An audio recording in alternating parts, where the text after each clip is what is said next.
Killers of the Flower Moon. Ini film yang rilis di tahun 2023 disutradarai oleh Martin Scorsese.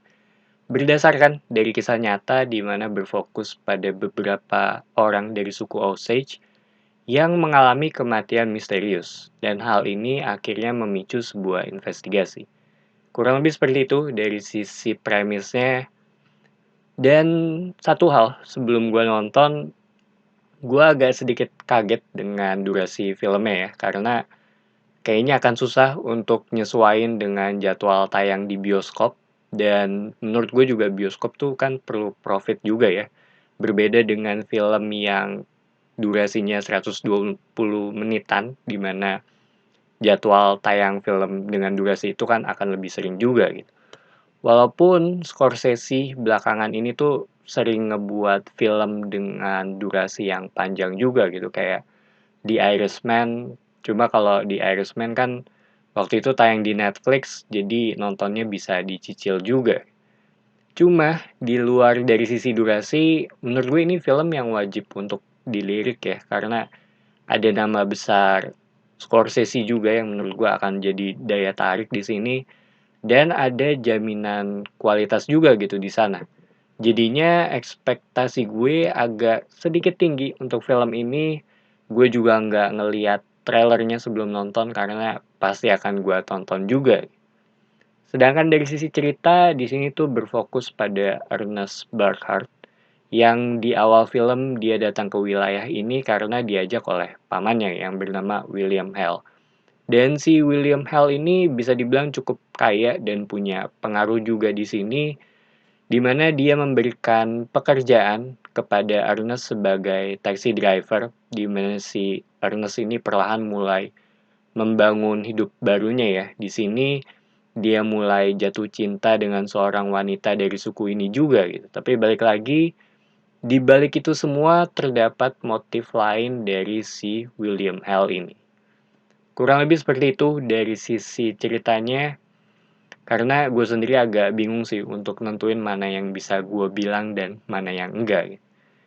Setelah gue selesai nonton, buat gue ini tuh film yang bisa dibilang terbagi menjadi dua bagian gitu. Bagian pertama ketika si Ernest ini datang ke wilayah ini ya dan mulai hidup barunya, bisa dibilang jatuhnya kayak setup dan lain-lain.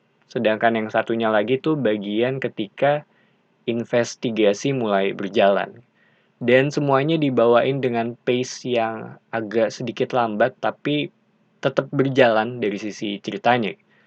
Gua rasa juga beberapa orang tuh akan bosen, tapi balik lagi, menurut gue ketika orang memilih untuk menonton film ini harusnya mereka tuh udah tahu ya akan apa yang mereka lihat juga gitu. Karena menurut gue ini tuh jatuhnya kayaknya jadi film yang agak segmented sih kalau menurut gue gitu, bukan buat semua orang juga. Dan dari sisi durasi juga harusnya udah cukup ngefilter audiensnya ya. Dan pas gua nonton film ini ya agak sepi tapi nggak ada yang keluar di tengah film. Sedangkan dari sisi ceritanya, awalnya tuh gua agak bingung gitu, ini mau dibawa kemana. Baru sekitar 1 jaman semua tuh perlahan mulai jelas, karena ini tipikal film yang mengambil waktu untuk nge-setup bagian awalnya gitu. Mereka ngebangun wilayahnya, mereka ngebangun suku Osage-nya, mereka ngebangun masing-masing karakternya juga, terutama untuk Molly, Ernest, dan William Hale. Karena menurut gue ketiga orang ini adalah karakter sentral di film ini gitu, dimana masing-masing tuh saling terikat satu sama lain. Dan untungnya semua setup yang udah dibangun sejak awal film tuh terbayar dengan baik, dimana dari pertengahan film tuh udah enak banget jalan ceritanya.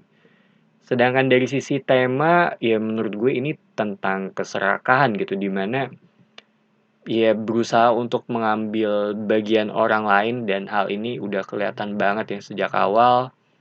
Gue ingat ada satu scene yang eh, bisa dibilang ada satu karakter yang bertanya, kalau misalkan gue mengangkat dua anak ini dan gak lama mereka meninggal, berarti harta tanah mereka ya akan menjadi milik gue kan. Itu yang menurut gue salah satu scene yang kuat banget dan cukup memorable buat gue ya. Sama gue notice ada bagian simbolismenya juga di mana burung hantu sebagai penjemput nyawa berdasarkan dari kepercayaan suku Osage ini.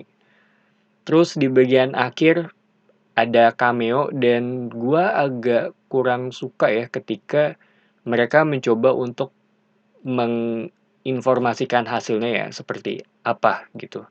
Dengan cameo ini, ya mungkin buat yang udah nonton akan ngerti maksud gue di bagian akhir itu ya.